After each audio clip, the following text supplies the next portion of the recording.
इस वीडियो में बात करने वाले हैं लेजिस्लेचर के अंदर में संसद के बारे में। संसद के अंदर में हम लोकसभा, राज्यसभा तथा राष्ट्रपति के बारे में समझेंगे। चलिए दोस्तों वीडियो लेक्चर पे स्टार्ट करते हैं। भारत की राजनीतिक व्यवस्था को या सरकार जिस प्रकार बनती और चलती है उसे संसदीय लोकतंत्र मतलब पार्लियामेंट्री डेमोक्रेसी कहा जाता है। इसलिए संसद भारत का सुप्रीम लेजिस्लेटिव बॉडी होता है। यहाँ पर भारतीय संसद राष्ट्रपति, लोकसभा तथा राज्यसभा के मिलने से बनता है। लोकसभा को हाउस ऑफ द पीपल तथा राज्यसभा को काउंसिल ऑफ द स्टेट कहा जाता है। तो चलिए दोस्तों सबसे पहले हम राष्ट्रपति के बारे में समझते हैं। राष्ट्रपति को पूरे नेशन का हेड माना जाता है, बट एक्चुअल में प्राइम मिनिस्टर पूरे देश का वास्तविक हेड होते हैं। वैसे तो भारत का राष्ट्रपति संसद का अंग होता है, फिर भी वह दोनों में से किसी भी सदन में ना तो बैठता है और ना ही उनकी चर्चाओं में भाग लेता है। राष्ट्रपति समय समय पर संसद के दोनों सदनों को बैठक के लिए आमंत्रित करता है। दोनों सदनों द्वारा पास किया गया बिल तभी कानून बन सकता है जब राष्ट्रपति उस पर अपनी अनुमति प्रदान कर दें। इतना ही नहीं, जब संसद के दोनों सदनों मतलब राज्यसभा तथा लोकसभा का सेशन नहीं चल रहा हो और राष्ट्रपति को ऐसा फील हो कि इस कंडीशन में तुरंत कार्यवाही की जरूरत है, तो वह ऑर्डिनेंस मतलब अध्यादेश जारी कर सकते हैं। और इस ऑर्डिनेंस का पावर तथा इफेक्ट वही होता है जो संसद द्वारा पास किया गया बिल का होता है। यहाँ पर अध्यादेश मतलब ऑर्डिनेंस का मीनिंग होता है कि कानून संसद द्वारा पारित किए बिना ही लागू हो जाता है। भारत के राष्ट्रपति को कुछ स्पेशल पावर मिले हैं जिसका यूज वे समय समय पे करते रहते हैं, जैसे कि legislative power, executive power, judiciary power, emergency power. इन सभी पावर को हम नेक्स्ट वीडियो में पढ़ेंगे। जब भारत के राष्ट्रपति हम बताएंगे ना, स्पेशल वीडियो जब बनाएंगे भारत के राष्ट्रपति टॉपिक पर, तो उस समय हम इन सभी पावर को डीपली स्टडी करेंगे। तो चलिए दोस्तों नेक्स्ट बात करते हैं लोकसभा तथा राज्यसभा के बारे में। दोस्तों यहाँ पर लोकसभा तथा राज्यसभा को कंपैरिजन के माध्यम से समझने की कोशिश करते हैं।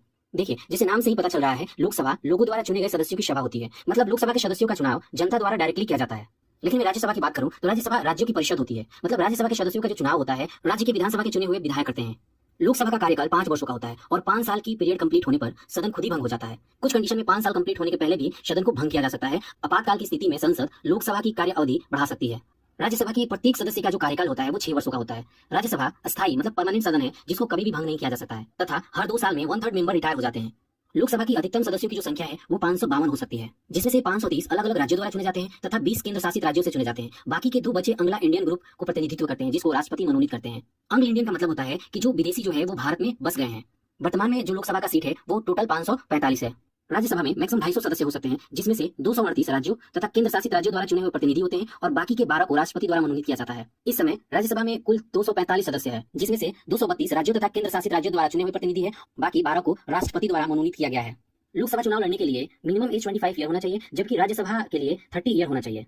लोकसभा का प्रतिनिधि first post the first method द्वारा चुना जाता है, जिसको यूनिवर्सल एडल्ट फ्रेंचाइजी भी कहते हैं। इसका मतलब होता है कि मान लीजिए कि 4 पार्टियां हैं, ए, बी और सी, और डी। ए को 2 लाख वोट मिला है, बी को 1 लाख वोट मिला है, जबकि सी को 1.5 मतलब 1.5 लाख वोट मिला है और डी को 3 लाख वोट मिला है। तो जो सबसे ज्यादा जिसको वोट मिला है ना, वो विनर हो जाएगा। मतलब वो क्या करेगा, वो सांसद बन जाएगा। इसमें ऐसा कुछ शर्त नहीं है कि 50% से ज्यादा वोट लाना पड़ेगा।